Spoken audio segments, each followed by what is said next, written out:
We covered two topics affecting public education in North Carolina: state employee benefits and the need to invest in school infrastructure. On school infrastructure, it's been more than 20 years since we had a statewide bond for school construction. While local county governments are primarily responsible by law to pay for the facilities and the state primarily funds personnel, those lines have definitely blurred over the last 20 years. In 2014-2015, counties spent $2.7 billion to fund instructional expenses, accounting for about 26% of the combined federal, state, and local total. School districts need state help to meet the now $8 billion in needed infrastructure investments, and two proposals seem like sensible paths forward. One is to restore the original intent of the North Carolina Education Lottery to help counties pay for buildings. Today, the lottery provides less than half the percentage of funds it was originally intended to provide. The other is a solid proposal, is a new statewide bond initiative that could raise just under $1.9 billion for schools, providing a much-needed cash infusion in a cost-effective and reliable way.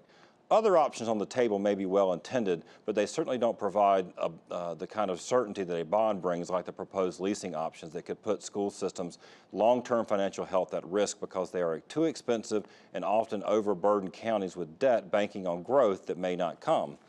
The other big issue we discussed was the recent announcement of increased health insurance premiums for state workers and a proposal in the Senate to eliminate retiree health coverage and pensions for new state hires. State workers have already been paying more out of pocket in deductibles and copays. Now premiums are rising too at a time when teachers and principal pay are still lagging nationally and regionally. Even more concerning is a new proposal in the Senate that new state workers would not be eligible for enrollment in the state health insurance plan when they retire, and most of those new workers would not be eligible for state pensions either. At a time when we are struggling to recruit and hire teachers, taking away two of the tangible perks of state employment, retiree health care benefits and pensions, seems very misguided to us. That's it for this week on Education Matters. Next week, we're going to talk about new efforts to reestablish a North Carolina Teaching Fellows program. Thanks so much for watching, and we'll see you next week.